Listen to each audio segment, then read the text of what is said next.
Hi YouTube, it's Fast Farmer here. Hope you're okay, keeping safe and well during this COVID crisis. We're okay down here in Dorset. COVID seems to have passed us by, luckily, so fingers crossed we can start to return to normal soon.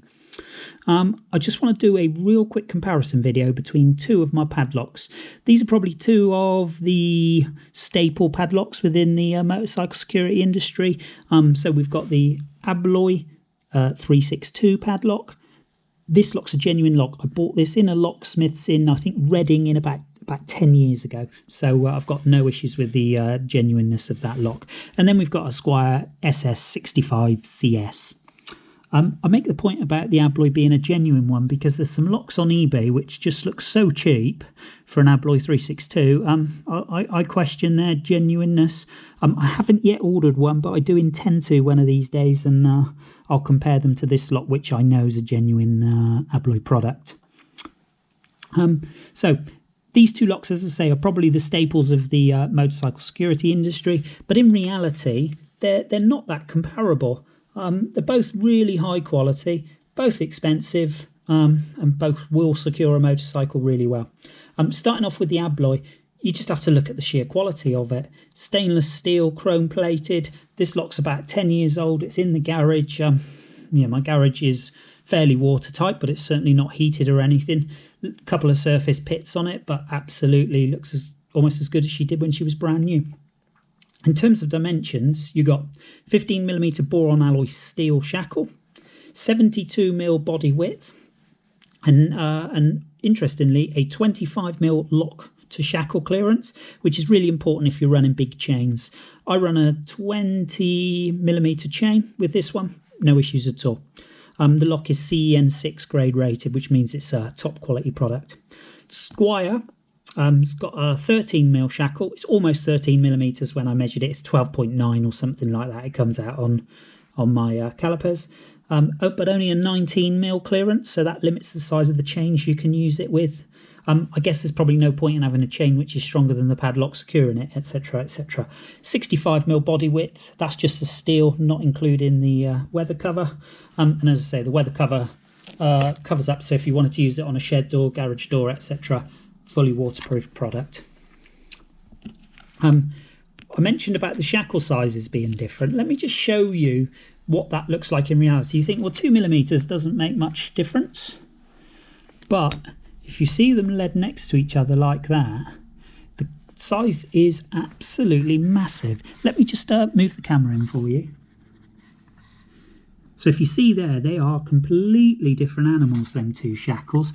Both are super strong, both are boron alloy steel, and there's no way you're boat cropped in either of those, but they are substantial.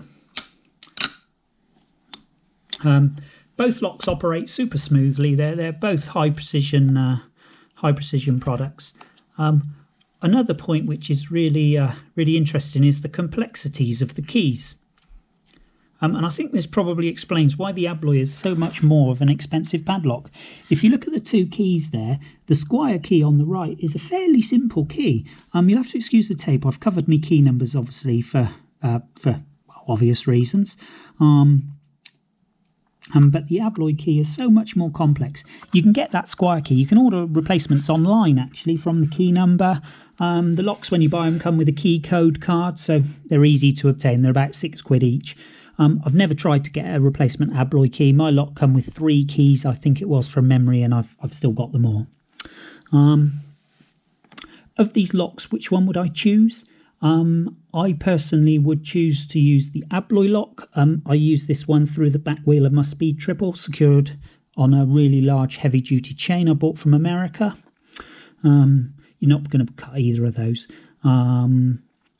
The only downside with the Abloy is the price, really. I think a genuine lock these days is circa £160 for a guaranteed genuine Abloy padlock from a locksmith. As I say, there are cheaper ones on eBay. I intend to buy one of those to take a look and see what they're all about, but the price looks so good, I question how genuine they are. But I'll do a video on that on the next week or so once one comes to show you against this one that I know is a genuine product. The Squire, on the other hand, is available from most locksmiths. You can buy it in all sorts of lock and chain combinations. interestingly, you can buy a product called the anti-pinch pin, and don't quote me, I think it comes from Pragmasis, and that's a really good product because it fits through the frame of the bike. So I use it on like a crosser bike I've got, so it fits through the frame. The lock fits on one side of it, the chain fits on the other, and you're fully secured. So it's like running a chain through the frame, but it enables you to run really heavy duty security through tight spaces. Thoroughly recommend that product. Again, I'll show you that one as well in another video. Anyway, guys, I hope you find that interesting. If you've got any questions, any comments, want to have any banter about any padlocks, etc., drop me a line. I'm not a picker. I'm nothing like compared to the lock picking lawyer. One thing I would say on picking is obviously it's a real potential threat. I've never seen a padlock picked in crime here. It may well be happening in other parts of the UK, but it's certainly not happening down this way.